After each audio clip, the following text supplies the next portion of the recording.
Just waiting for the thumbs up. Welcome to the wonderful Coy Street neighbourhood, a launch of Future of Communities, Perspectives on Power in the 2020s. This is a report commissioned by local trust, funded by the Community Development Foundation and additional funding from Joseph Rowntree Foundation, carried out by IVAR, lots of IVAR colleagues here today. It's a culmination of 18 months of work from a range of communities asking what needs to happen for communities to be more powerful in the future, which, I don't know about you, but I think is a fantastic question.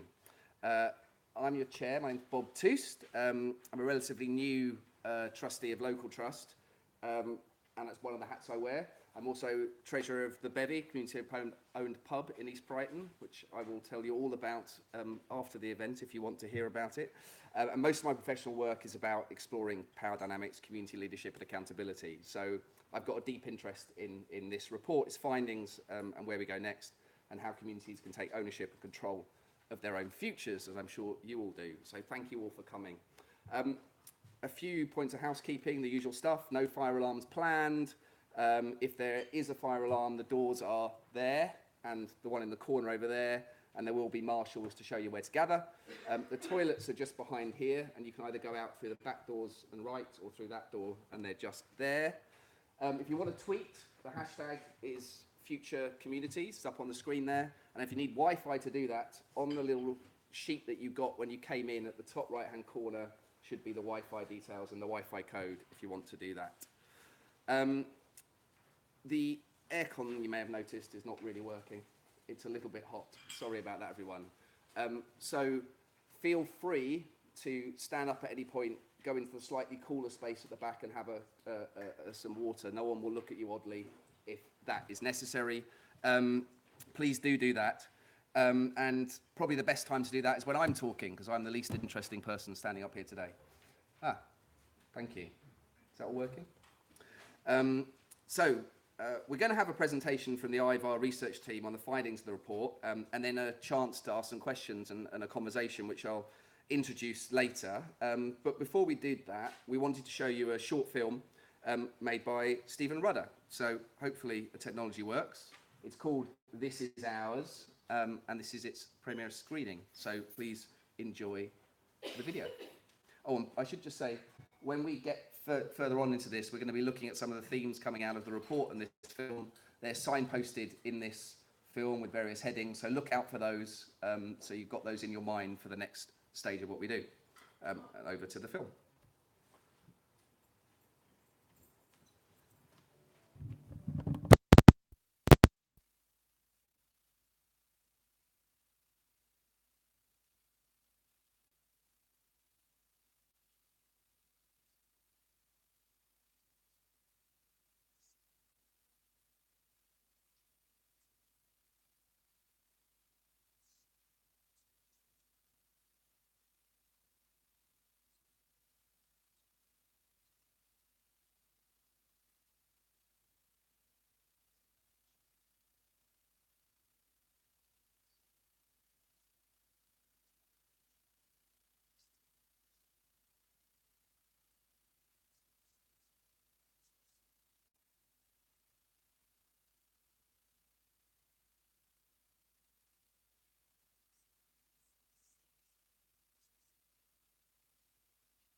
Communities aren't rising, contracts are less and less secure.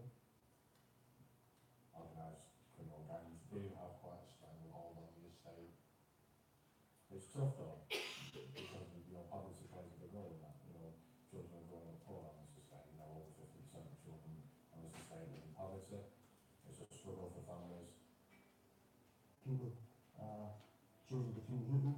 choosing between eating and sometimes neither. We looked at financial inclusion, and through conversations with partnership members and advisors, we felt that it would be a good opportunity to engage the services of Corby and Catherine Citizens Advice. So we have embarked on an initiative which is 6 months long, and that will be 2 sessions a week around financial inclusion, welfare, rights, benefits, immigration, and just general advice.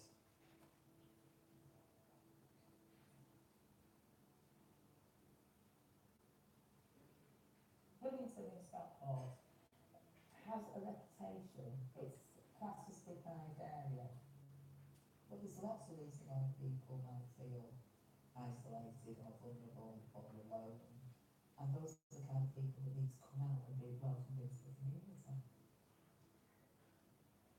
Because I haven't got money, they don't go out and get it. Because if you stop going out, you stop being social, you get withdrawn, you go into a shelter. Could be a single parent with a small child, but maybe the small child's not old enough to go to nursery or something like that, and they feel trapped in the house. I felt alone for parents of autistic children. There's things out there, if you've got a car, there was nothing. That's why I felt I had no choice but to do it myself. The company with our services within the estate. So if you don't have a car, or someone who has a car, or the fare for a taxi, you can become isolated.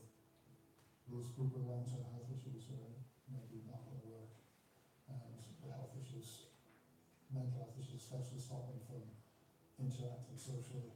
I'm not good at conversation making and like face to face. You know, people live lives, don't they, at least the way it's presented to us on Facebook and what have you. And I think that, you know, the knock-on to that is that there's a lot of loneliness out there, there's a lot of people that don't feel connected with where they live, let alone one another.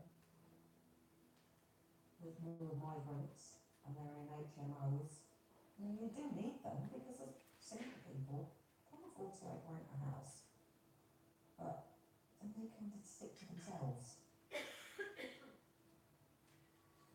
Because of the lack of English and understanding the culture, and maybe they don't recognise buildings for whatever reason, whether they've been in just a short time or they've been in a long time and not interacted with the community around them, they haven't got a basic grasp of the English language yet. So we've got a couple of volunteer teachers who teach on a Monday morning and Friday morning.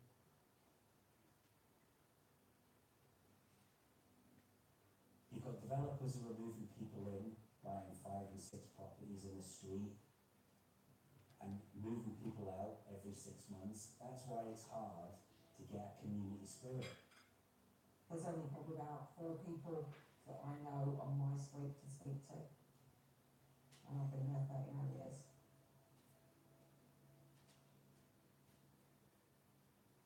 When I got started initially, the first show that we had was in October 2015. It's a similar experience that otherwise some of them just would not be able to afford. They engage with each other, they enjoy it, it gets them out of the house, it gets them meeting other people, it's a very upbeat thing. This way, getting people aware of other people in the community, everybody looks out for everybody.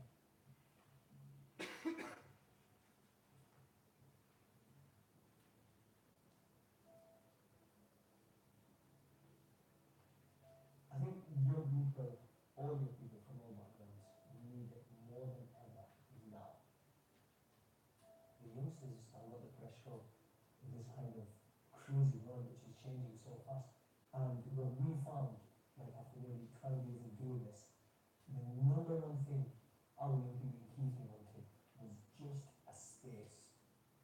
Big gangs of youths on the street. What else are they supposed to do? There's nowhere for them to go. If there's nothing for them to do, they're going to find something to do. For them, they're getting a name about themselves, they're being criminalised from a young age. We have 10-year-olds, 11-year-olds getting a criminal record when there's no need. People should have an opportunity, a space to gather, to express themselves and to be together.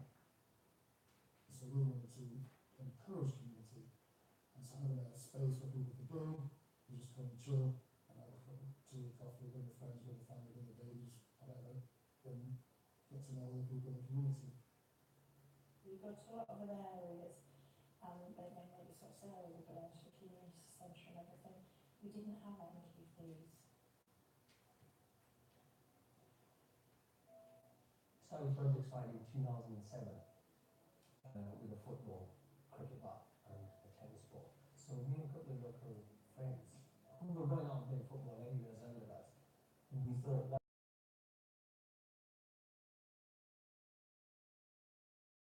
let's come and play. So we got straight. We ended up here in 2015 and set the whole starting project to where it is now. So our slogan is engage, develop, flourish. We've got about 13 people who call themselves Star Youth Project, members.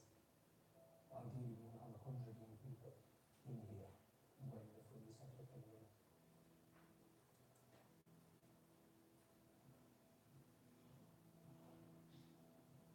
And community really becomes a community if people interact with each other. Otherwise, it's just a lot of people living in an area. Community in the long term is the answer to a lot of humanity's problems. As something becomes more hands-off, there's less support for people. That support comes from the local community, from the people around you. Communities generally understand their issues better than anyone. Like they're able to come together and solve those issues and more naturally and organically. It's those residents that live it, that breathe it, that know what's going to work in their area. When people do it for themselves, that's where that belonging comes from. This is ours, and we've done this. If we don't do it, locally raised people don't do something back. Who's going to do it?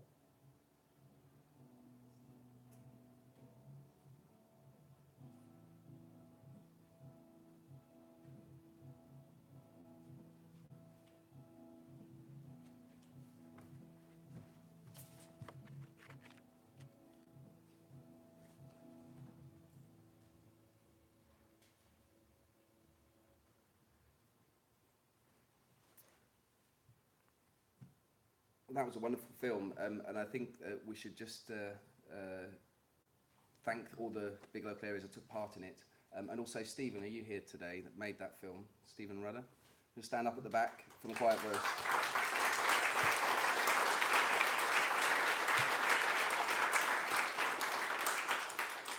It's a really interesting film, and we're going to return to some of the themes in that and talk about the film itself as well. What we're going to do now is we've decided to use a sort of platform called Glisser. And this is going to be an attempt to get people in the room and also online, all of you that are out there, to participate in the conversation that we're going to have throughout this event. So, this is how it works. Hopefully you've seen the Wi-Fi code. What we're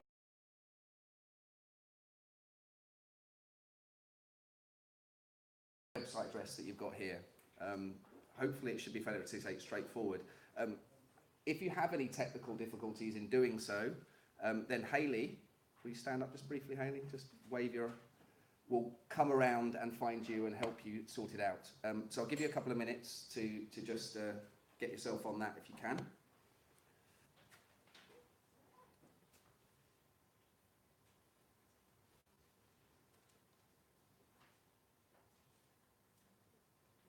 And whilst you do that, I'll also introduce you to Huda. Where are you, Huda? Ah, you're right next to Hayley, you moved. From Ivar, who's also going to be collecting some of the comments that come through online through the people in the room and online, and help introduce that into the conversation we have later as well. How are people getting on?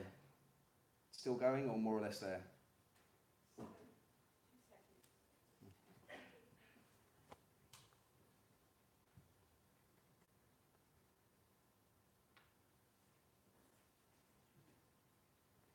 Okay, hopefully you're getting there, but you can rejoin at any point during this conversation, so bear with it, or ask Hayley if you're having problems. What you should see is this screen here with essentially 5 icons that you can click on. The digital Q&A is not just for questions, it's also for making comments or contributing to the conversation, which I'll explain a bit later, so we'll be using that a lot. You can write your own notes and keep them within this platform here. You'll be getting the slides fed into you. You can do a sort of snazzy Twitter feed as well that follows the hashtag, or like particular slides as you go through. But we'll be mainly using the comment section and some of the other tools like votes and so on as we go through it. So we're going to have a little go to try and use this. So there's a question which hopefully is starting to filter through onto your phones and laptops, and hopefully it's those people online as well that are part of the conversation. There were 4 topics particularly raised in the research and in the film: poverty, isolation, transients, space. And we want you to vote. What do you feel is the most important topic raised in the film? So go for that.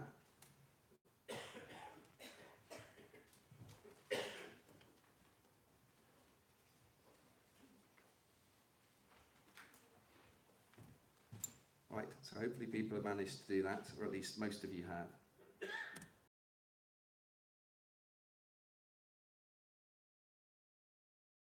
The order, or the winner in this context, is probably not a great thing to call it, is poverty, then isolation, transience and space. And it's interesting, I expected in some ways for that to be, and one of the questions that we might get into the conversation a bit later is what can the work of local trust and others in this space really do about that problem, and are we doing enough to help and find people for pathways out of poverty, as opposed to addressing just the other issues. So that'd be an interesting question for us to look at as we go through to the conversation phase. Right, so we're going to do another quick test of Glisser so that we can use it as we go through. The next one is, how does the film that you've just watched make you feel?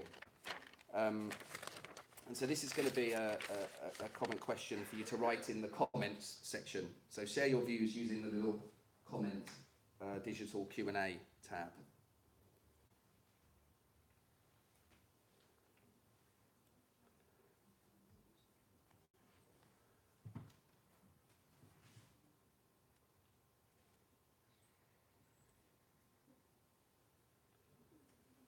Here are some of the comments coming through. You can see them on your screen. So what we should be seeing as people make comments is things coming through the screen. Most of them being technical issues, which hopefully over here Huda and Hayley can help address.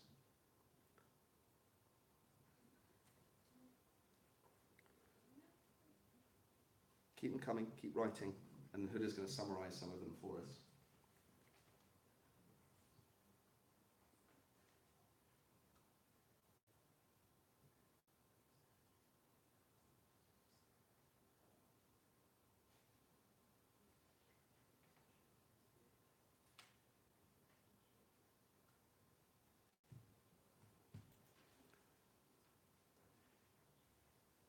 Okay, give you another 15, 20 seconds or so to do that, and then I'll hand over to Huda to sort of summarise some of the key things that are coming out.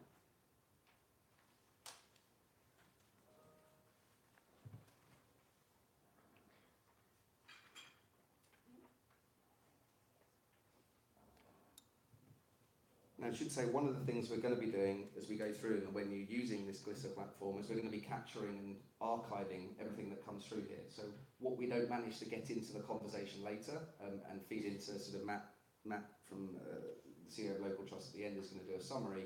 We're going to capture and look at afterwards to try and feed into the next stage of this work. So everything you put on here will be looked at afterwards. Huda, do you want to gather anything from what's come through so far, just to give a summarise of how this makes people feel? So, I'll just pick out a few of the things that have come through, just picking out a few of the things. So, frustrated, disappointed that things haven't changed since the 80s, challenged. Someone said they feel inspired, that we need to do more to use spaces to bring people together. Disappointed, downbeat, frustrated. So it's not looking like a very positive picture at the moment, but those are some of the key things that have come through. Thank you. I mean, these are the real feelings and thoughts of people that were coming out of this research. So there's an awful lot for us to sort of fight against. Again, we'll pick up some of this into that conversation and look at, hopefully, ways we can sort of positively address it as some of the things that were started to come out of that film as well. What we're going to do now, just so I've introduced you to Glisser and set this thing up, is that we're going to actually hear from the IVAR team and present some of the findings from the report, and then we'll move into the conversational sort of questions and so on using that platform. Oh, there we go. So I'd like to introduce Lila Baker, lead researcher and IVAR's outgoing head of research, and Marilyn Taylor has been involved in the research on community development since the 1970s. A couple of things to say is, along with this research, Marilyn's recent work has been as a learning advisor with the Community Organisers Programme, as well as Big Local. So I'll first hand over to Leila to give an overview, and then Marilyn to present the report findings in a little more detail.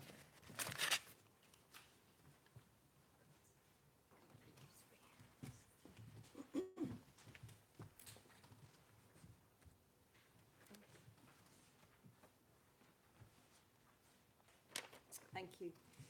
I'm going to set out the task we were given and explain briefly how we approached it, and I'll then hand over to Marilyn, who's going to take us through the 5 issues that kept coming up and that we've chosen to focus on today and in our report.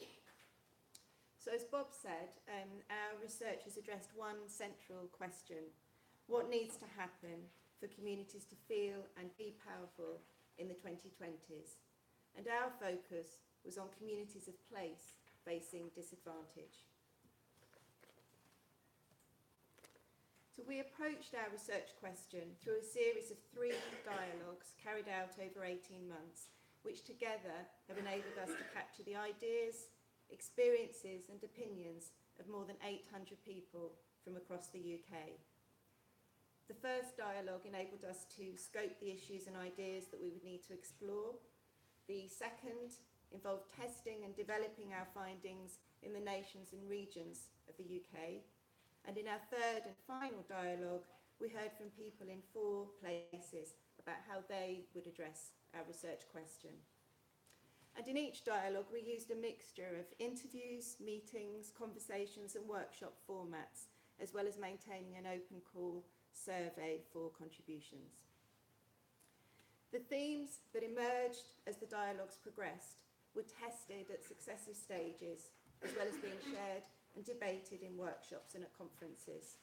And we published working papers as we went along, and those are still available online if people want to read them.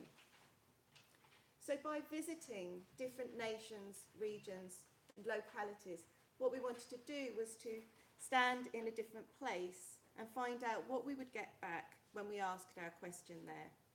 So in the report that you'll be able to find online after this conference, we don't suggest for a moment that we've arrived at a comprehensive assessment of community development or community life in any one region, locality or nation.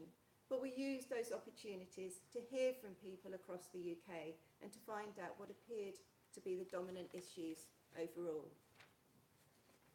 There were probably 3 critical terms: community, power, community development, that we used a great deal in the research, but that we only loosely defined. We chose not to define community, and instead we invited people to talk about what community means to them on their own terms. And we'd encourage you to do the same in our discussions today that Bob is going to organise after our presentation. Now, before I hand over to Marilyn to take us through the findings, I want to just say one more thing about the way we analysed the data that we collected. The film is quite a stark reminder of how difficult things are, but our cutting room floor from this research is knee-deep in really fantastic, wonderful things happening in communities all of the time. It's also knee-deep in a lot of struggles that aren't for us to address here or in this research. What we've done, with the help of many of you in the room today, is to pick out what appeared to be the 5 issues that really mattered if we want communities to feel and be powerful in the future. And you won't find a list of recommendations in the report, but what you will find is woven into the 5 issues we're about to share are concrete, specific things that can be done about the issues that we're raising. And in the discussion that follows this presentation, we invite you to add your ideas, your experience to what you see as the important issues for debate, and suggest who you think might be able to take forward some of the actions that we imply. I'll now hand over to Marilyn to take us through the findings. Hello, it's great to see you all here and to see the level of interest that this is awakening, and welcome also to all those who are watching on the streaming. And I'm looking forward to hearing how you think we can take it all forward. So, as Lila says, we were asked to focus on communities of place, and we set out with 2 starting assumptions which we tested constantly through the research. The first was that place is important, despite rapid changes in the economy, in technology, and in the way we relate to each other. Place is still important to people, especially to many of those in areas that have been left behind by the pace of change. Secondly, power is collective. To realise their power, people benefit from working together, to identify common issues, to find ways of addressing them together, and to be seen, heard, and taken seriously by the power holders whose decisions affect their lives. But as we progressed, we added a third, and that is that identity matters. For some people, identity, ethnic, but also other significant attachments people have, is as important, sometimes more important than place, and place-based approaches need to recognise this. As the research progressed, 5 themes kept coming up in our conversations, and some of these were reflected in the film. These were poverty, transients, fragmentation, isolation, and democracy. For each, I'm going to describe what is happening in communities, what's being done locally to address each issue, and what is needed beyond the community if sustainable change is to be achieved. So, we take first the winner in the film. We take poverty first because it's a defining feature of many of the communities we were looking at. The impact of austerity and welfare reform on poorer areas across the UK is well documented, as well as the impact of increasing reliance on insecure and low-paid gig economy jobs. High streets deserted by the market, public services withdrawn, and transport links to jobs and more centralised services poor or non-existent. These are communities who've relied more than most on public services, and yet they're expected to fill the gaps left by the withdrawal of these services. How are people who are struggling to survive and or trying to manage 2 or 3 insecure jobs, how are they expected to engage with their community at all, let alone take over responsibility for vital services? Against the odds, communities are finding ways to support each other. In our report, we mentioned some of their initiatives: community food and energy projects, credit unions, community businesses, training and enterprise creation, and campaigns. But we stress the fact that there's a limit to what can be done locally. As one of our contributors put it, what people can do locally is absolutely at the margins. We know that poverty is not created locally and cannot be resolved locally, but it can be drawn attention to. So, sustainable change has to come from beyond the neighbourhood. This might mean drawing on ideas from councils like Preston, who are commissioning locally, from a business in Rotherham that's working with young people and aiming to keep the Rotherham pound in Rotherham. It might mean persuading businesses more generally to play a bigger role alongside communities, local authorities, and other key institutions in developing more ambitious strategies for change. Our next 2 issues are concerned with population change and its impact. The first is transients. We argue that a powerful community is one where people choose to live, where they feel connected, where they feel safe. But this is often not the case. When I started out in community development, a lot of our work was on council estates, single tenure with comparatively stable populations, I lived on one in the 1970s and 1980s.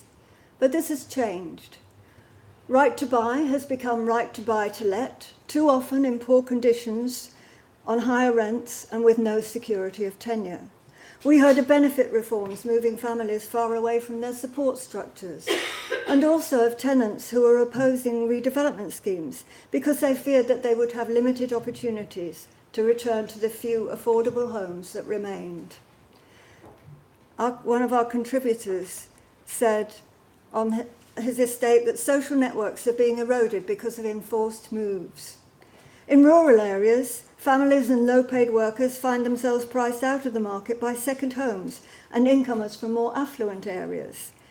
What does community mean to people who might have to move on in 6 months or less? And what does this transience and insecurity mean for their neighbours? We heard about a range of local responses to housing insecurity and unavailability, including the growing number of community land trusts. In parts of Scotland, community-led housing associations still thrive. Where I come from, in Bristol, individual advocacy and campaigns to improve housing conditions for private tenants are meeting with success. But it's difficult to see this housing insecurity changing in the foreseeable future without a significant change in national policy. We argue that a powerful community is one where people feel they belong and where everyone can contribute. But the second outcome of population change that came up in our conversations relates to fragmentation. Our society is becoming more diverse. Population change can bring new vitality into an area, but it can also be challenging, especially when existing residents feel neglected and insecure, or when it means that already stretched services are stretched even further. A strong sense of community can exclude as well as include. As I said at the outset, if communities are to be more powerful together, we need to work with and across communities of identity as well as place. Traditional forms of organising and community representation may not be relevant to people from newer or widely dispersed communities of identity, or indeed to the transient private tenants we were talking about before, and may even exclude them. So how do we maximise the benefits of our diverse society, but challenge the divisions and othering that we see around us and seek common cause? We found many examples where this was happening locally. Simple things like gardening and food, community arts, and we saw something on there about film, storytelling, intergenerational work. As one person said, gardening can bring a touch of home to diverse migrant communities. Everybody eats. Food connects. None of this is rocket science, but it all makes small changes on which larger transformations can be built. And those larger transformations also need action from beyond the community. Targeted investment to support communities that are facing major population change, for example. And dare I say it, responsible and positive media coverage. Both transience and fragmentation can be addressed by increasing the opportunities for people to connect. But our fourth issue, isolation, was about the loss of the spaces where they can do this, and that's something else that came up in the film.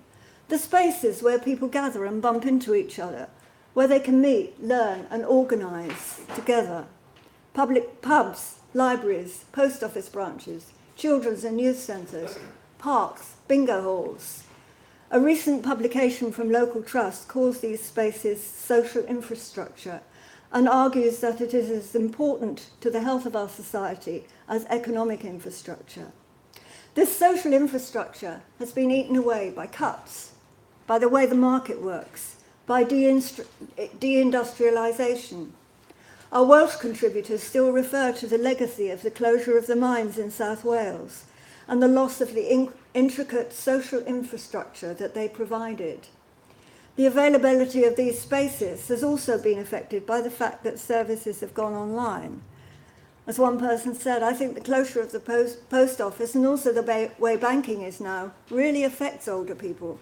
They like to talk to people. Venues that used to be free now have to charge, and even £10 can be a lot for a small group. Security measures, however necessary, create barriers to schools, to libraries, even to neighbours popping in on one another. This means there's nowhere for community groups to meet or hold events. The widespread closure of youth services leaves young people with nowhere to go. So they congregate on street corners and people start seeing them as a threat. And social media, online entertainment, smartphones have all changed the way that we live and the way we connect. Several people commented that people just stay at home more. So, what can be done? This is the meat and drink of community development and similar approaches. Listening to people, taking them seriously, connecting people up. We argue for the importance of community hubs and that the transfer of community buildings and other assets to communities can only work if there is an investment in their maintenance and in the people who run them as well. And we give examples of community arts and heritage initiatives which can draw everyone in. We also look at the potential of digital spaces. Our contributors argued that those working with the disadvantaged communities really need to get up to speed with new technologies so that they can exploit them to the full. But they also warn of the dangers of relying too much on this new route, and I'll come back to this. And beyond the community, the local trust publication that I referred to earlier, Skittled Out, argues for investment in this social infrastructure, stressing again that it is as important as economic infrastructure to our society. Our contributors also spoke of the role business has in supporting the local community from which it draws its workers and its customers. Our final issue was democracy. What has been abundantly clear from our dialogues is the alienation that many people feel from formal politics and the democratic system. One person argued that people living on estates just accept their lot. They're not empowered to have a voice, and even if they were, they're fed up with being consulted and nothing ever changes. I spoke earlier about the disappearance of the mining industry in South Wales, and with it, the institutions where people found their collective working class voice. What are their equivalents today? Our contributors spoke instead about a politics of blame, of divide and rule by politicians and the media, and the rise of populist politics. They spoke about the depoliticisation of public life. Politics is a dirty word, something that happens far away in Westminster, and about the silencing of critical voices in communities and the third sector more generally. So what is needed locally? We return to the spaces theme here. The need to create spaces for grown-up conversations that allow for the expression of different opinions and where difficult conversations can take place and move forward. Our contributors argued for effective political and civic education in schools and beyond, and for the importance of community organising as a power-based approach. Social media emerged again as having an enormous potential, but also needing to be handled with care. Our contributors raised issues around digital exclusion, trolling, I'm never sure how to pronounce that, and being trapped in bubbles.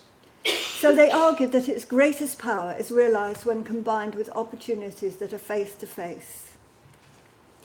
Beyond the community, contributors made a case for more experiments with deliberative forms of democracy. Maybe the extension of parish and town councils with their power to raise a precept, although these also have their challenges and their critics. They also argued the importance of working upriver, providing opportunities for communities to come together to address the issues that cannot be resolved locally, and the need for national bodies to support and magnify their voices and give them access to centres of power. And they spoke of the need to revitalise the way political institutions operate across the board, providing space and encouragement for learning and development at all levels. So finally, what does this mean for those working in and with communities in the future? We were told in no uncertain terms that telling poor communities to be resilient is patronising. Poor communities know how to be resilient, but they can't go it alone.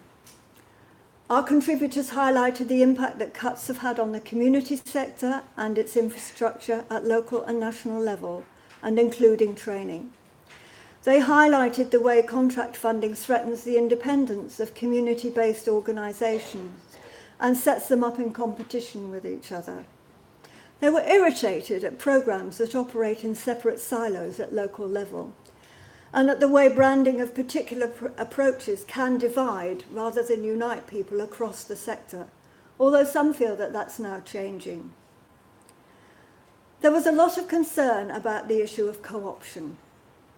Against a background of austerity, community development and similar approaches inevitably face the challenge that they're complicit in an agenda that expects the poorest and most desperate communities to fill the gaps left by austerity and spending cuts. So what did our contributors feel was needed? They argued for investment in the social, community and political infrastructure and resources proportionate to the needs of different communities. We have learnt that small grants and light touch support can make all the difference to some communities, but the more intensive community development support and investment is needed to address the stresses we have described in the poorest areas.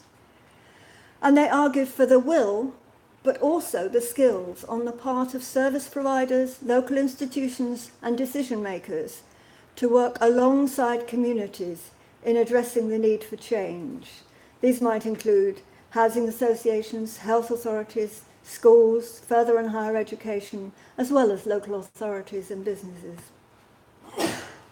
To conclude then, throughout our report, we underline the fact that communities and those who work with them are responding with commitment and energy to the challenges they face.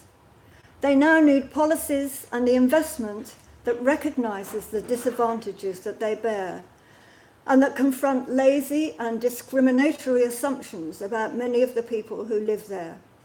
Society, government, business, and wider civil society needs to get behind them.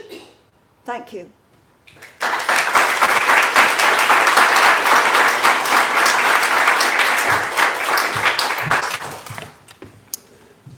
Thank you, Leila and Marilyn, for taking us through that. We're going to go back on to a conversational phase now. And the way this is going to work is there's going to be sort of two tracks to it. There's going to be the Glisser track and the people in the room. What we want to do for the last sort of 40 minutes is have a conversation. So this won't be a traditional launch event in which we simply ask the audience for questions and there's a panel that respond. So normally I'd be standing here saying, make sure what you say is actually a question. This time I'm not. I'm saying it can be a question, and if there's a question that you want to ask other people in the room or of the IVAR team, please do pose it. But we're also looking for comments, and in particular, we're looking for some of your thoughts and ideas as we move away from a lot of the themes that came in here and start talking about, well, what can we do? So what do we to have? So we're really interested in what you have to say, and we're going to capture everything here. You can do something on Glisser. When you do something on Glisser, you can be anonymous. That can be those people that are live streaming online, and I'll occasionally turn over to Huda to try to summarise some of those points and add that into the conversation. Or if you're in the room and want to talk, then put your hand up, I'll point you out. We've got roving mics, I think, going around the room, or we should have. Yes, there's a few people with roving mics. They will come over and let you speak, stand up and say who you are and where you're from. Matt Leach is going to summarise right at the end at about 4 o'clock around all of this conversation. But I should just say we are going to be capturing everything through Glisser and through the comments that you... Before we just get into that and ask somebody to contribute, we've been through a lot of the sort of comments that were made from the film and had a little bit more of a look. So Huda, do you want to raise maybe one or two questions that might go for the IVAR team? Did you look at rural communities? How do you want to do this? Do you want to answer them one by one, or shall I give them all to you? So did you look at rural communities? Proposed policy changes around security of tenure will make a difference. Was the use of the word fragmentation discussed as opposed to a more positively framed concept of diversity, whilst acknowledging the challenges it can bring?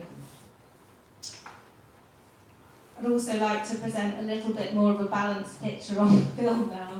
After all the comments came up, I had a look through them, and there was a real mixture of despair that things hadn't changed for a long, long time, but also some hope. And I'll just read you a couple of the comments. So one person said, hopeful that people are still prepared to give their time, energy and ideas, but agencies need to be prepared to give up power for these endeavours to realise real empowerment and to succeed.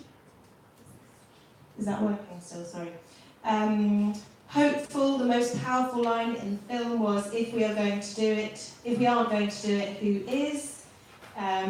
Sad but hopeful, so a real mixture of things in there. Some stuff coming up as well about loneliness and isolation, and that it's not just about communal spaces, but also a lack of circulation and access to information as well. And also, not surprisingly, quite a lot of concern about austerity as well. Okay. Thank you, Heather. Could we get a microphone over to some of the eyes just to answer some of those questions, and then we'll invite comments from the audience. Okay, I might hand over to the rest of the team as well, but in terms of, to take the last first, fragmentation, diversity, one of our contributors said that she thought that fragmentation was one of the key issues in the community. And we were on a roll with chapter headings of negatives at the time, so fragmentation was the one that came up. But we did and do stress in the report that diversity can be and is a very positive thing for our society. And we looked at the ways that many communities are working with diversity and making sure that it is the positive that it can be. The one about policy changes, I'm aware that there are a number of people from housing organisations in the audience who are probably best qualified to answer that, and I'd be interested in their point of view. But I did notice stuff about longer term security of tenure. I suppose my initial response is, if it happens, yes. And rural communities, yes, one of our 4 places was a rural community, and certainly the housing issues there were highlighted in our report as well. And we are aware that there's a great diversity actually amongst all our communities, and it's been very difficult to pull something together that has enough common themes, but also recognises the diversity of the communities that we work in.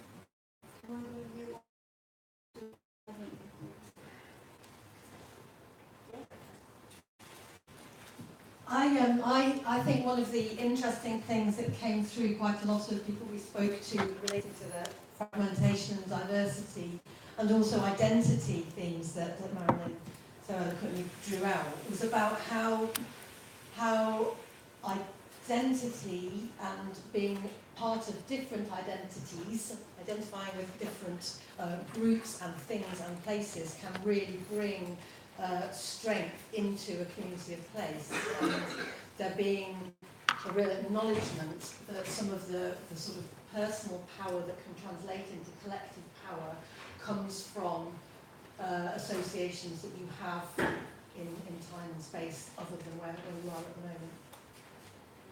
Okay, thank you.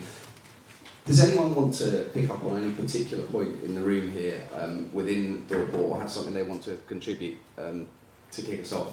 If you stand, say your name, a microphone should be on its way to you.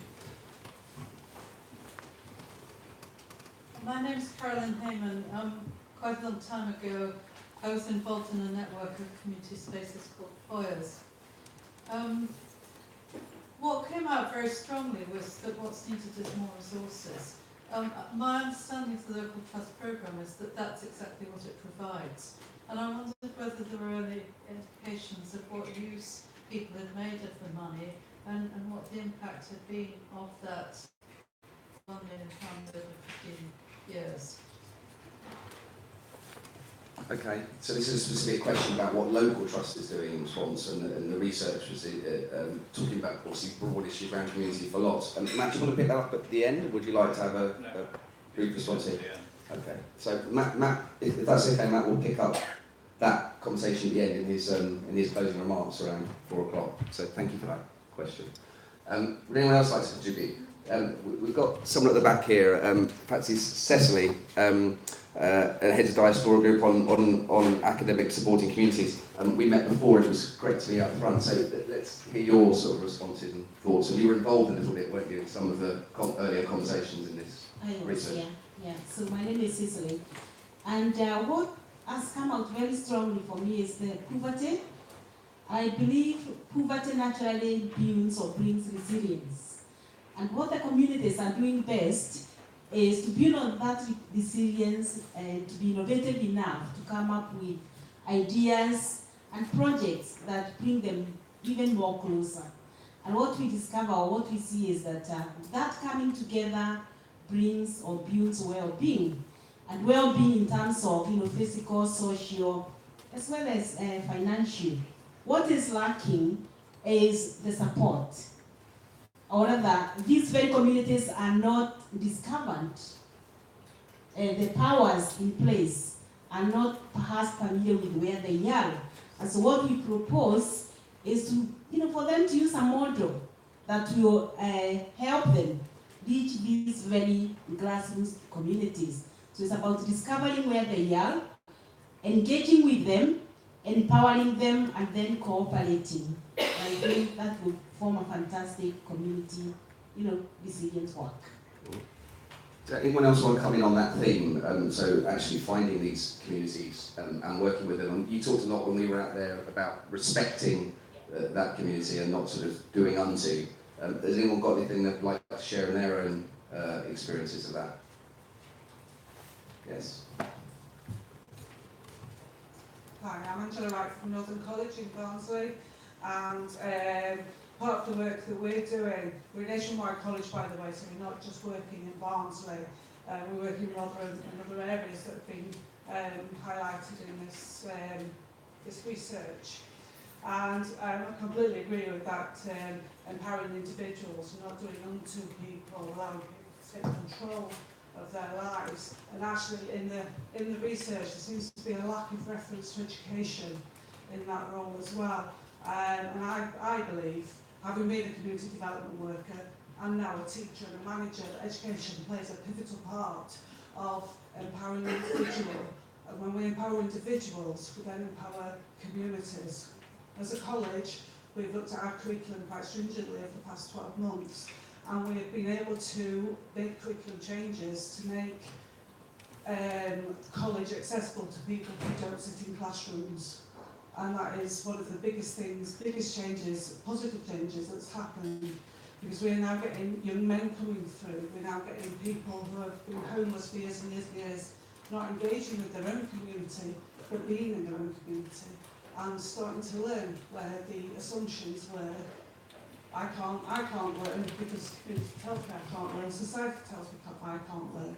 And I think that's to engage people who have lived their lives by assumptions that they learn in their own communities is very powerful. So yes, absolutely.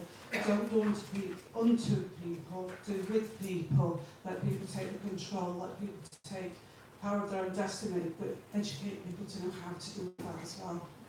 Interesting. There was something in the report about the need for information, wasn't there? And that being sort of a key part of it. Did anyone from the IVAR team like to comment on that at all? She said it all. Well, apparently she said it all already, so. I think you've expressed it as well as I could, really, so I agree with you. And we did talk, especially when talking about democracy, about the importance of education.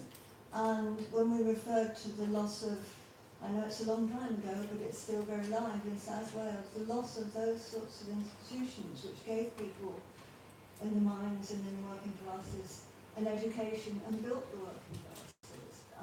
I said, what's the equivalent today? I'm not sure. She wants to ask. Okay. Got somebody just up here, would like to come. Hi, Alison Seabrook, really pleased to see this report finally come to fruition. It's a simple question, really. You've got 3 powerful messages which I'm now going to put on my phone. Place is important, power is collective, identity matters. It's really a question about where next, because I think they're quite key policy things to hang things on. It's not very well articulated. Anyway, I like the outcome. There were a nice snapshot, 3 key messages. So what next? Fantastic. I mean, part of the where next is the where next for continuation of the sort of research and work at local trusts, which I know Matt's going to talk about. But also part of the where next is something we'd like to hear from people in the room too. We have a comment up here, gentleman there with the blue shirt. Someone could bring. There's lots more hands up, and I will try to get round to you all. And then in a few minutes, we'll go to some of the online things from Huda as well for all of those posting things online. Please. Mike Felix. I've been involved in community development work for years and years and years. Now, one of the things which I think is important about this particular study, it's got to move forward and give some real action. The role of local authorities seems to be clear. People talked about democracy and austerity. We need to hear more from local authorities. And for example, is there anybody here from the Local Government Information Unit? Has this study talked to local councils, found out their views, found out how they can combat the austerity, move on maybe perhaps to funding community development in more depth? Because at the moment, all the things that seem to be about is local trust, but there has to be something other than local trust. That's 150 communities in £50 billion. That is not enough to tackle deprivation in this country. It's something we really need to make the thing a whole lot of a higher profile for people. The other thing that I'm particularly interested in is I've been involved in credit unions recently. I've been involved in credit unions for the last 6 or 7 years. Now, one of the things which is happening to credit unions is because of government regulation, the PRA, they're being made to be bigger. Now, local communities need to control their finances and be involved in a process which is about controlling their finances. We need to be arguing with organisations like the PRA as well about the regulation they impose, which is as rigid for credit unions as it is for high street banks, and doing things like that so that people can actually get involved in a local credit union. There are going to be fewer and fewer local credit unions. For example, in London, there's been an awful lot of mergers. So it's those sorts of issues as well which need to be tackled. It's about, we don't want credit unions to go the way that housing associations have gone and building society have gone, which is for a business case they're bigger and bigger and less in contact with local. Thank you very much, sir. There was 2 sort of key points there, and we're going to keep the conversation and maybe come back to one other element of it. So the bit I wanted to pick up particularly was this, the point that this is beyond kind of the actions, if you like, of local trusts, and how does that, this research and this learning from these communities help inform work much more beyond. So we didn't want to pick up on that point in particular. Yes, and I'll come back to you, Tony. Hi, Mandy Wilson. It just followed on my point, which was, and it followed on about the point about so what next, really. And I'm part of the evaluation team for Big Local. I'm a learning partner to Community Organisers Programme. I work with a whole variety of groups. And there are some fantastic things happening.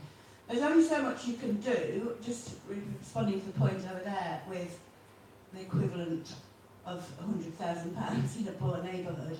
And people are doing all sorts of fantastic things with it. But it's much bigger than that, and it seems to me that economic development has got to be the focus, really, because communities will only develop themselves when there's some economic development running alongside. And so my point was about how do we ensure that people's voices, and not our voices, but people in communities' voices are heard by policymakers. And there's a lot of people in this room who've got a lot of connections.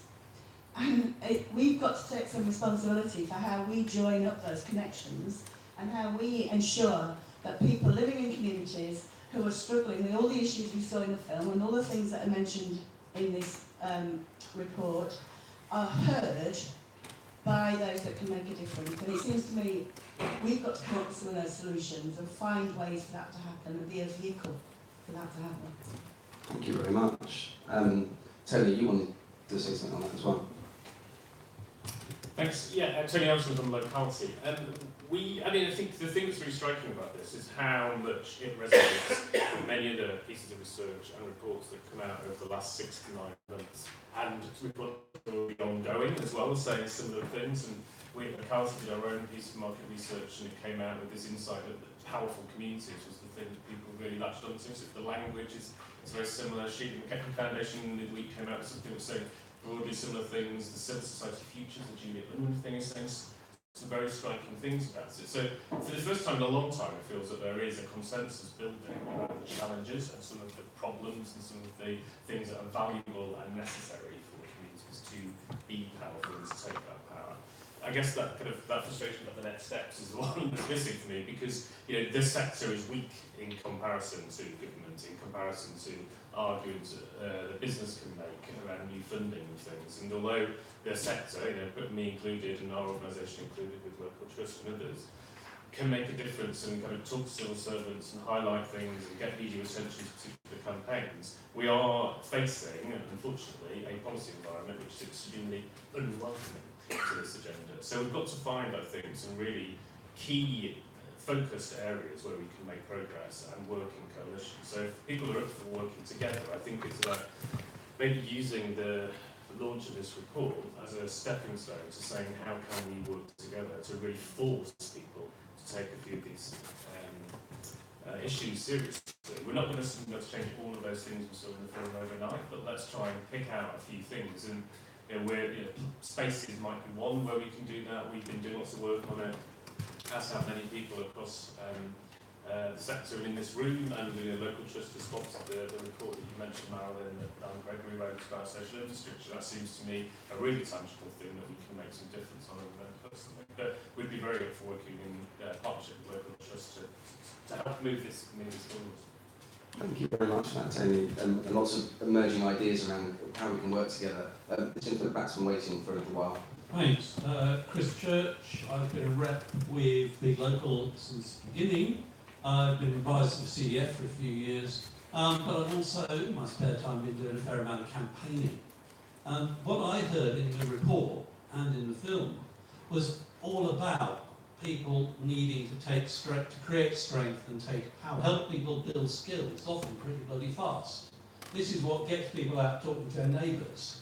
This is what gets people away from being apathetic, distrustful. It's also green spaces. A lot of the pressures that people are facing now about new housing, taking up the informal play areas and such like, are really places where people do unite and do get behind. And I think we've been very good at giving people the skills to develop new projects, to make things happen.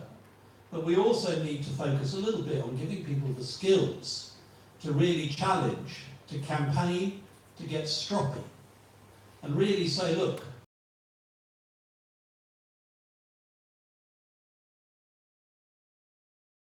and let's accept that campaigning is a really important part of community development.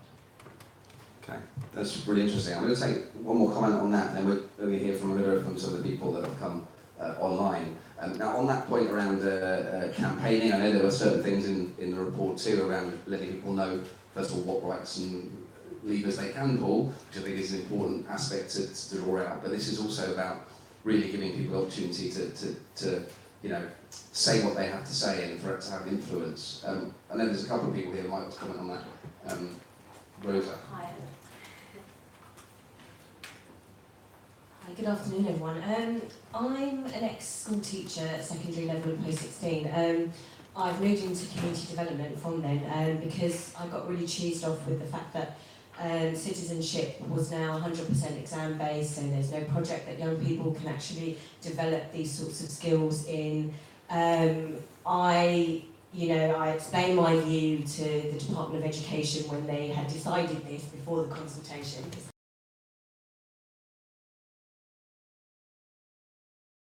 Which is tried to explain that this isn't the way to go for citizenship education of our students at that level.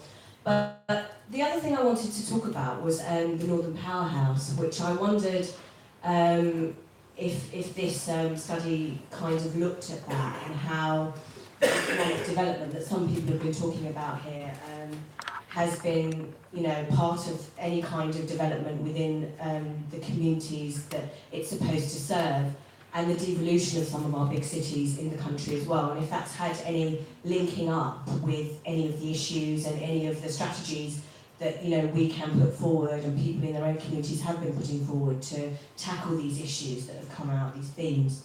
So really, I just wanted to sort of find out if anybody had done any sort of complementary studies alongside this, or whether this was in any way part of your research and findings, because it seems like the Northern Powerhouse is one big project that doesn't really link in on the ground to individuals and people who are actually practicing community development.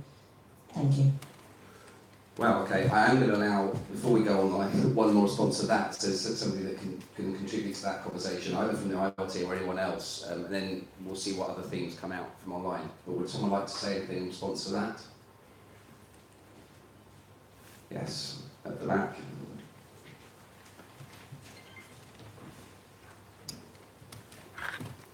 Hello, my name's John Popham. I'm actually here to video the event, but I also live in the north. And I've also been involved in community development, in and around community development for a very long time. And I was always saying about the Northern Powerhouse, what is it? Most people in the north haven't got a clue what it is. In the north, they know what it is, it's a bit of a joke. It's an opportunity for middle-aged men in grey suits to have photographs taken in various places. It has not gone anywhere near. Now, if there's anybody who wants to tell me I'm wrong, then please tell me. But I would have thought you shot the average person in the street who wouldn't have a clue what the Northern Powerhouse was in any parts of the north. I mean, there's something very interesting in that. You can comment in response to your own motivation, in the sense that we are getting a bit of a consensus, as you say, Tony, around a lot of these issues, but are they reaching those sorts of forums and those sorts of platforms? I would thank you very much for John that. Could we take some of the comments and thoughts from online, and then, you know, we can contribute that into the conversation? So there's lots of activity online, and I'm just going to pull out a couple of themes. So one question about, do communities really want to be empowered? Are we assuming that this is the right path for people, or do they really ensure a more paternalistic service? And then another person said, one of the lessons I've learned from life and work is that when people are desperate and distraught, they don't want to be empowered until their immediate, often practical needs have been satisfied and they have been listened to.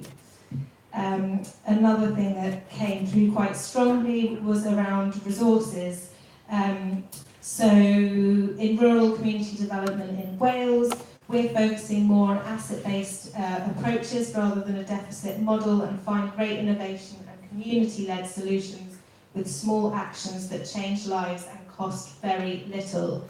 On the other hand, someone else said resources, time, skills, energy are all needed in order for communities to address power inequalities, access issues, discrimination and isolation. All these factors get in the way of inclusive collective action. And then comment about migration, and this is something that definitely came through in the report as well, is that we need to understand that for some communities, increased diversity in the form of rapid population change does not feel positive, regardless of how effectively politicians and experts frame it. And then another question, which is always a classic that comes up a lot, is how do we engage people that are unengaged? And you might end up, in trying to do so, spending all your resources on communications. So that's just some of the themes, and also just a little reminder that this report very much reflects the views of people that were working in communities and in the places that we visited as well. It wasn't a kind of top-down set of solutions, but these were reflections of what people were thinking at the moment when we spoke to them. Thank you. I did pick up on a couple of things in there. So one of the comments in there was around taking care of basic needs and being listened to. And I think this was picked up a little bit in the detail of the report. One of which was, and it sort of relates to some of the spaces and some of the things that we were talking about here, which is the role of, you know, for want of a better word, maintenance, as opposed to let's just, you know, create the great big new social innovation that's going to change the world, but let's maintain and improve the spaces. I think there's a theme there. And then there was a similar thing around being listened to, and it links to this campaigning thing around co-production, as it's called, often being used in fact to silence people, because it puts people through a sort of process rather than gives them the opportunity to actually, you know, say the things they want to say, only in response to a predefined sort of set of parameters. So on either of those points, would anyone like to say anything about that sort of co-production thing, or this sort of innovation focus as opposed to spaces and maintenance? John.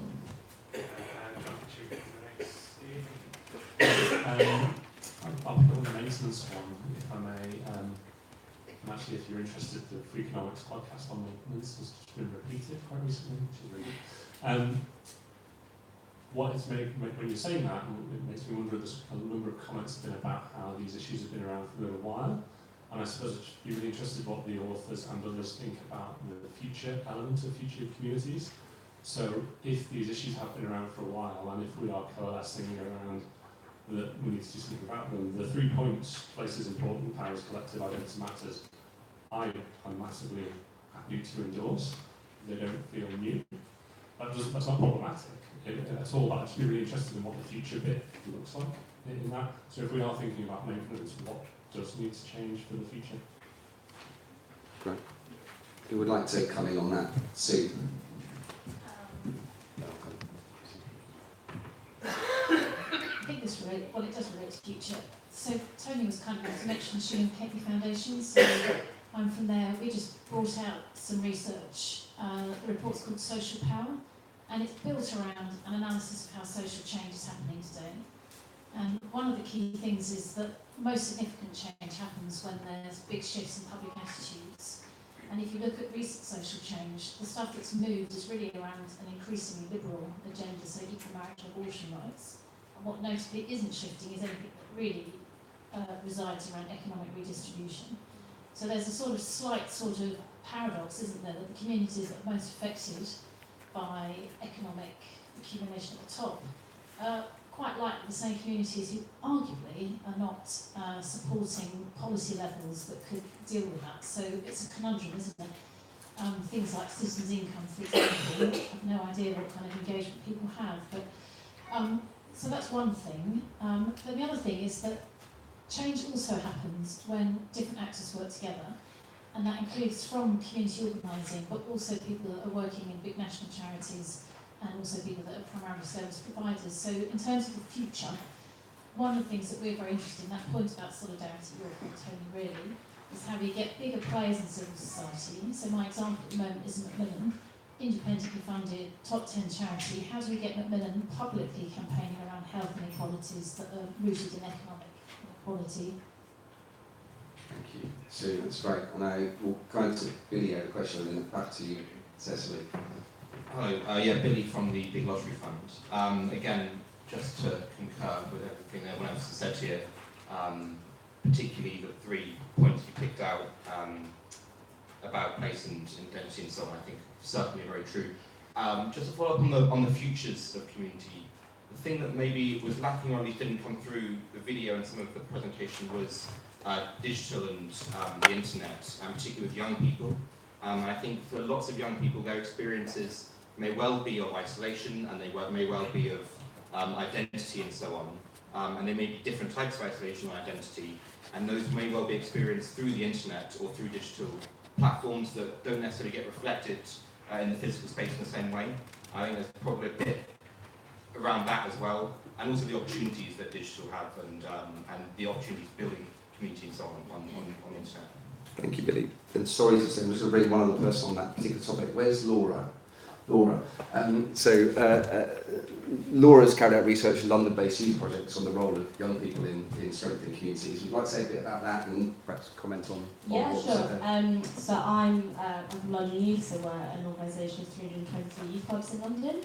And we've recently been doing a research project asking young people, you know, what do you get out of your community, what do you want, what is your community to you. Surprisingly, not to directly count that point, far less of the online community came out than we expected, a lot more interest in geographical and cultural communities. And I think what we're really starting to realise, really aligns with the stuff we've heard today, is around the importance of space as a place where you can kind of start to have those first thoughts about your identity, who you are, all those really quite deep conversations that a teenager might need to have, either with themselves, with their peers, or with kind of a trusted youth worker. It's about there being places and spaces and communities where they can do that. And it's kind of, for us, it's like, okay, well, who funds that?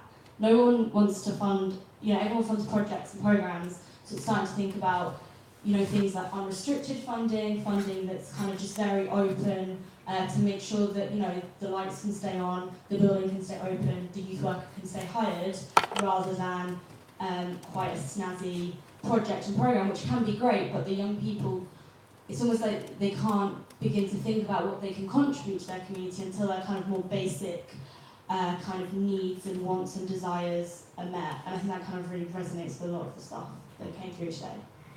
Thanks very much, all.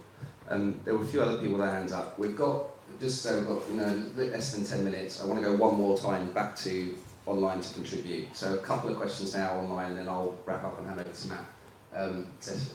So just a quick mention. I mean, you've mentioned co-production work, and that is quite key when it comes to empowering communities. And I think there was a mention about, you know, how do we know that these communities need to be empowered or not. But actually, co-production is key, but it has to be in the language that those communities know best, whether it is music, storytelling, gardening, and this is where the need to go to where they are is quite important. Well, thank you. One more comment. Phil. Hi, I'm Phil Garrity from Crowdfunder. I picked up on that same point from the online bit last time about do communities want to be empowered. We've worked with now about 120,000 groups across the UK who want to be empowered. They're basically setting up their own projects. They want to be funded, gathering what funds they can from the crowd. But in light of that kind of participation conversation as well, we're also trying to match them with funds from grant funders, especially in areas where it may be hard to raise funds from the crowd. So we're using the crowd in that sense to kind of say that there's actually a demand for this service and people want to get involved with this. It's more about the number of people back in the project, but it's really important then that we can draw in funds from the funds that are available to really empower those people on the ground to make the thing happen. So I think in our experience, our belief is definitely that those people on the ground know exactly what's needed in that community.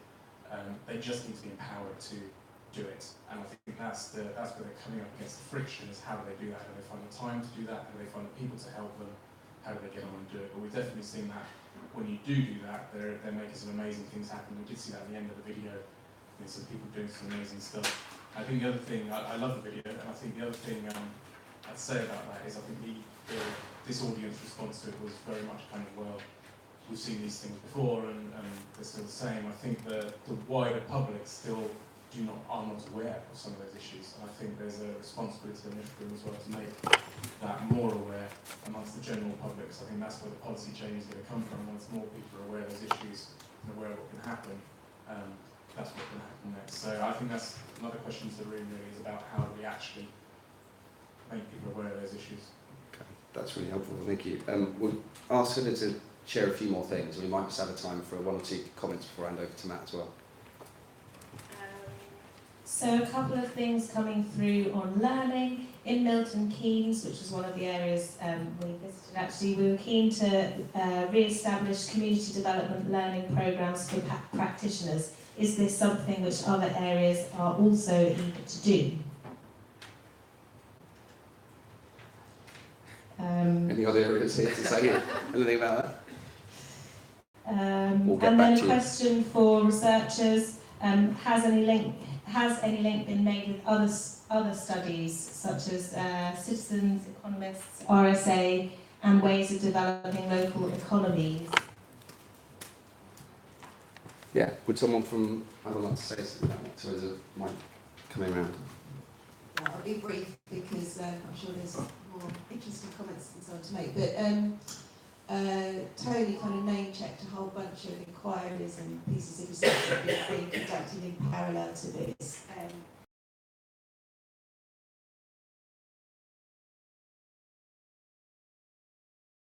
But particularly the work of locality, the national conversation on immigration, the work that has just come out from the Student Kettering Foundation, IPPR's work on the Commission for Economic Justice. There's a number of things that have been really helpful, and it's very exciting that things are coming together. We found it reassuring for our own findings that there's that amount of crossover.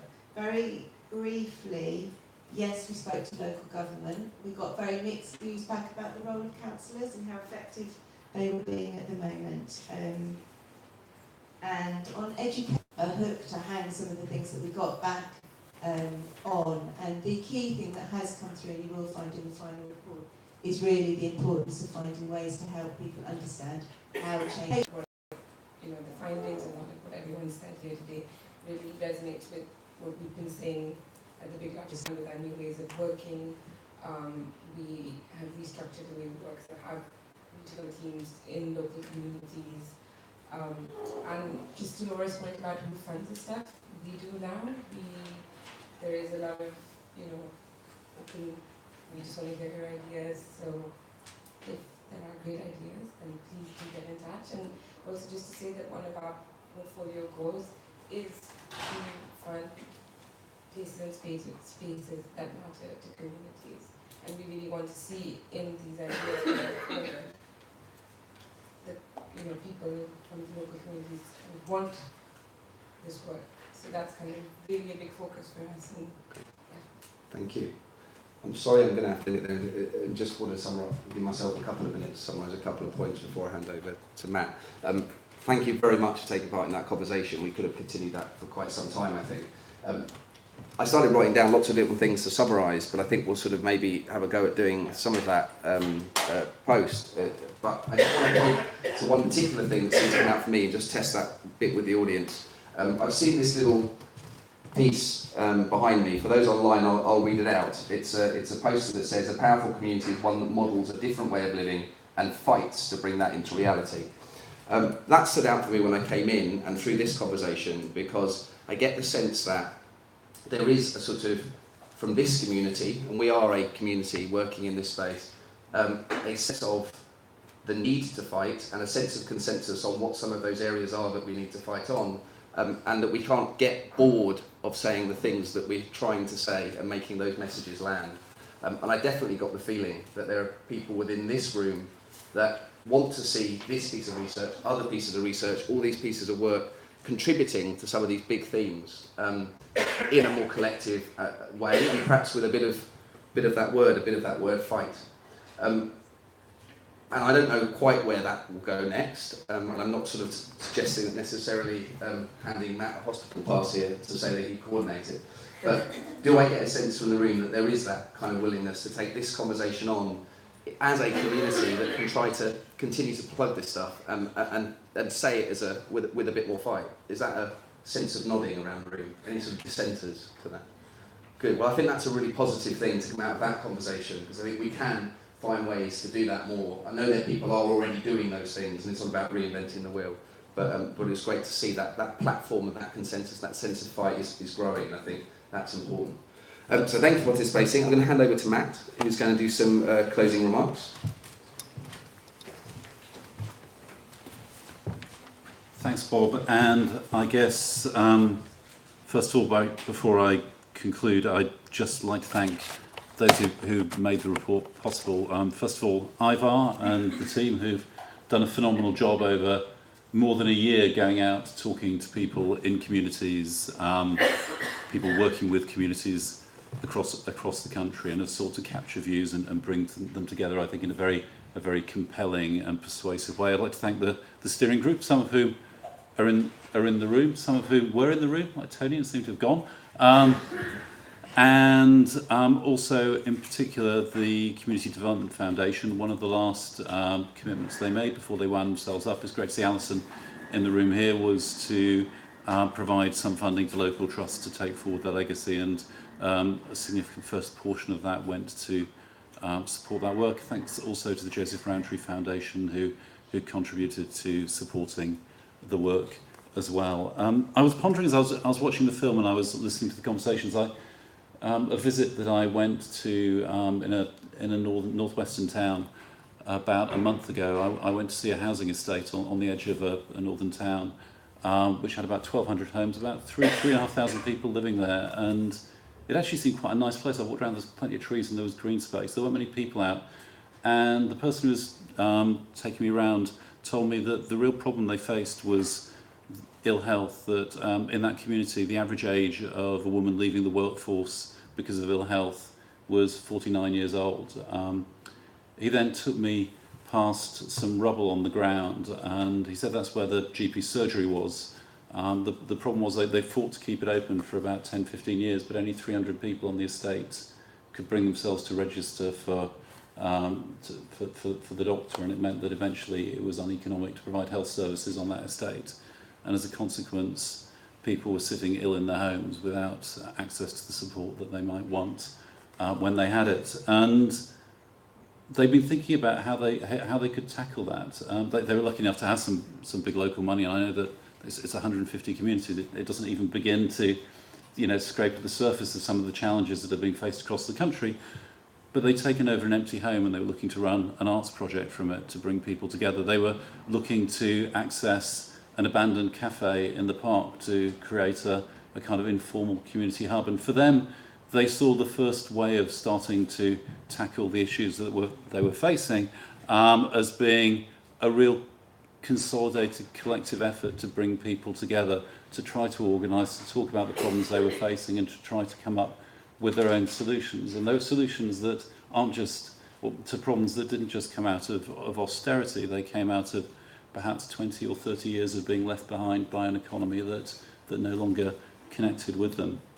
So there's a lot in the film, there's a lot in the report that deeply resonates with, I think, experiences that all of us see every day in our work. And as Tony said in his contribution, a lot of what is in this report isn't new. It's unsurprising. It represents a distillation of the views of lots of people who have been thinking these things for a long time. And it isn't necessarily hugely distinctive from what other people are saying. Julia Unwin, in her inquiry, the excellent report that came out of Locality on localism recently, and the bit of work they did on the disappearance of community centres. So there are some important strands that are common. I think what might be frustrating for a lot of us working in this space is the extent to which this desperately important stuff doesn't appear to have cut through into an important national mainstream conversation. We can have incredible coverage in the papers about the minutiae of the Brexit negotiations and the internal squabbles within particular political parties, and we can have actually quite serious grown-up sensible discussions about how we tackle imbalances in the economy at a strategic level. But it doesn't feel like there's been a proper conversation about community in this country for a long time. It's probably well over a decade now since the last major area regeneration and renewal programs. Indeed, a fair few people who were involved in those are in this room, and indeed in the wave of programs before that. And I think we're probably reaching a time where we need to start to think about how we can start to reinvigorate that debate. I think as the conversation, all the comments online and in the room make clear that there are some real issues that we need to tackle. The serious imbalances in power between sectors, between communities, between regions, across the economy. Poverty in many places can be overwhelming. I think one of the comments on Glisser was that if people have incredibly complex lives, if they're facing real challenges, it can be very, very hard for them to then make time to engage or to find the bandwidth to start to talk about some of the wider problems that need to be solved across their communities. But I think there was a real sense, and I particularly got out of the film, that even in the toughest circumstances, there is a yearning, a real value for the communal, the stuff that used to be, the stuff that people value and want to put back together. And that can be tough to achieve at a time when, both in the private and public sectors, in a lot of our more deprived communities, those spaces to meet, to come together, to organise, just simply to share experiences, are disappearing. And as Dan Gregory said in his book, and I think there are copies outside skittled out, for many, well, in fact, for all of us, social capital is as important to the quality of our lives as economic capital, and we can't neglect the one whilst fictions which acknowledge the scale of the challenge we're facing. It's interesting when you look at conversations about the Shared Prosperity Fund, it's being talked about as primarily an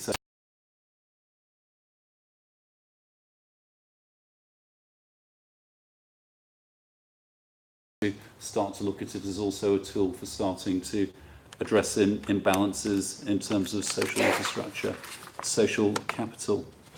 I guess final points. I don't know when the civil society strategy is going to come out. We've just got a new Secretary of State. It could be a while.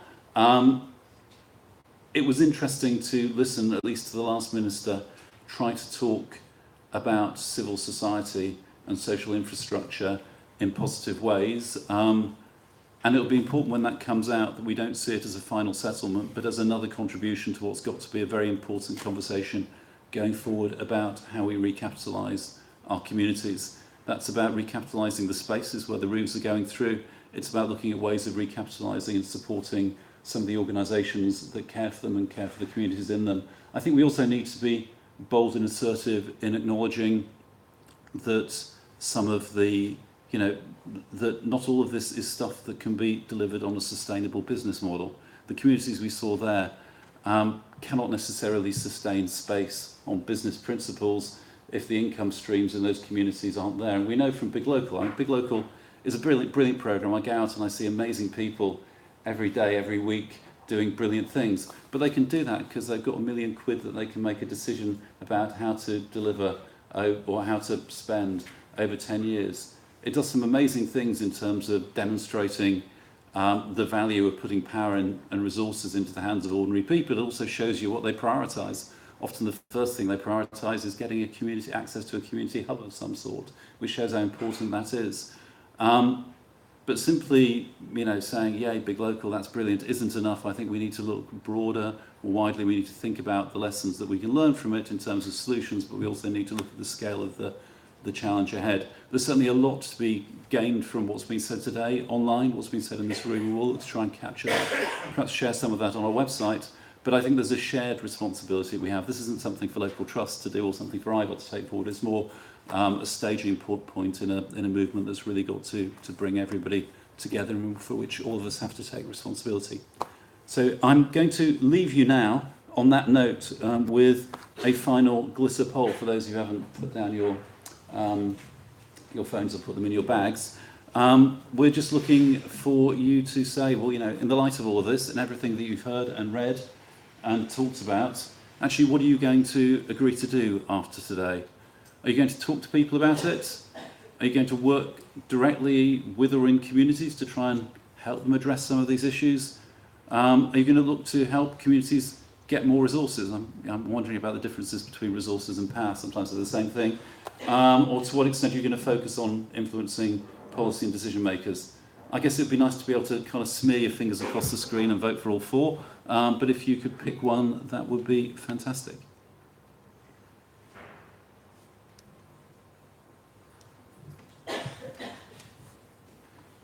Goodness, well, as we look at it, it seems that... Goodness, make your minds up. It seems like at least 2/5 of us are going to tell people about the research, and quite a lot of people are going to be looking to work directly with communities to make them more powerful, which seems like a pretty good balance to me. I'd like to thank you all for coming here, for being so engaged, for participating so generously. I'd also like particularly to thank Bob for doing such a fantastic job in bringing all of this together over the afternoon. Thanks very, very much.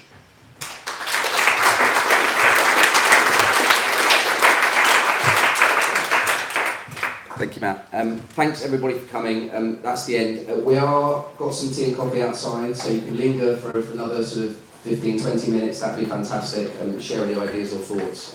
But thanks again for coming. Thanks to all those that are online.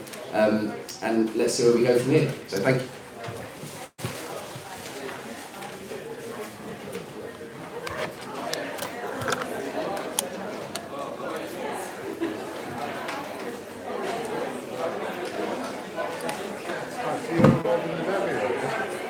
Yeah.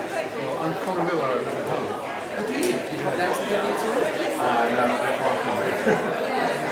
It's worth the trip. I used to manage